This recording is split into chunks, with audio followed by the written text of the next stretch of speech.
again, room fivers.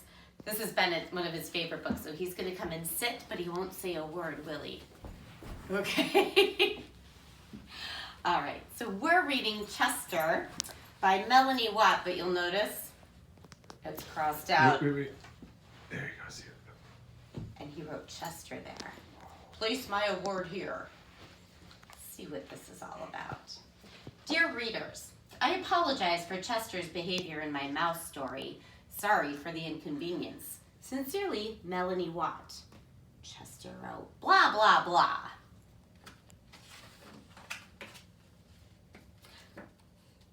This says, for Marcos, Eva, Melina, and Layla, he crossed it out. For Chester, because I couldn't have made this book without him. He's the smartest, most handsome cat in the world. I wish I could be like him someday. Chester, not written and illustrated by Melanie Watt.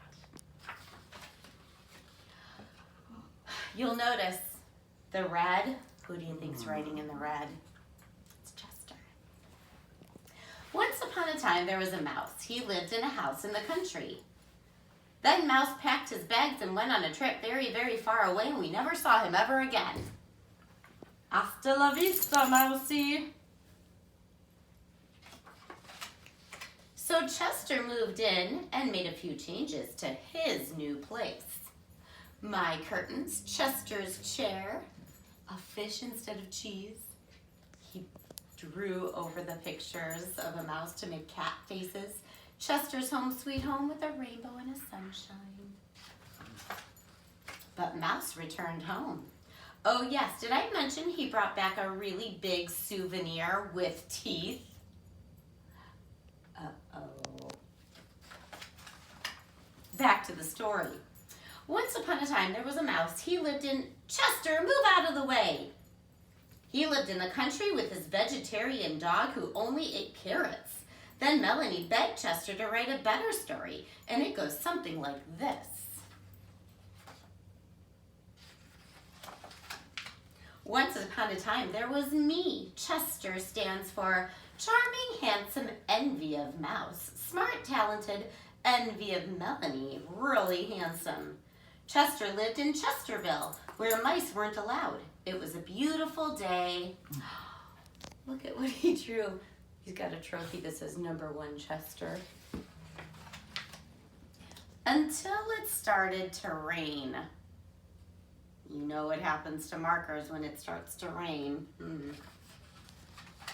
Now, as I was saying, once upon a time there was a mouse. He lived in a house in the country. And he lived happily ever after. The end. Chester! This is where I draw the line.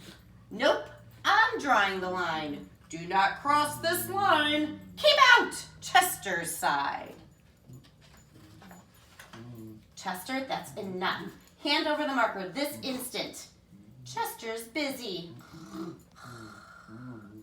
Hi, I'm Melanie Watt, and I'm very angry. Hello, I am boring, and I am jealous of Chester. Chester, I'm warning you.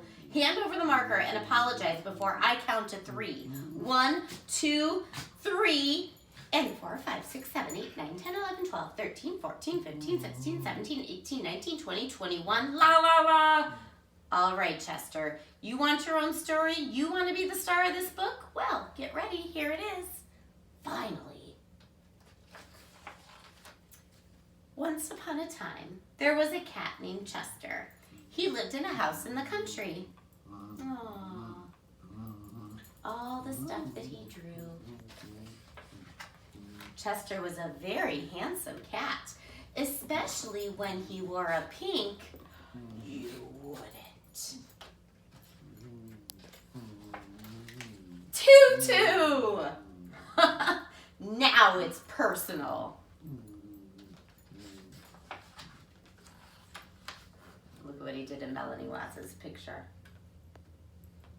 The end. So, mice rule. So I'm wondering, I don't know if you've heard Champy growling over here. But I wonder if we were to write a book and Champy was watching me. If I were to write it about, what do you think, Bennett? Like a cat? A ball. Well, what if we wrote a book? What if I wrote a book about Chester and Champy got jealous? And maybe Champy would change the book. So it was about him. All right. Hey, love you guys. I hope you're having a great day. I'll be back in a little bit to read the next chapter of Junie B. Mwah!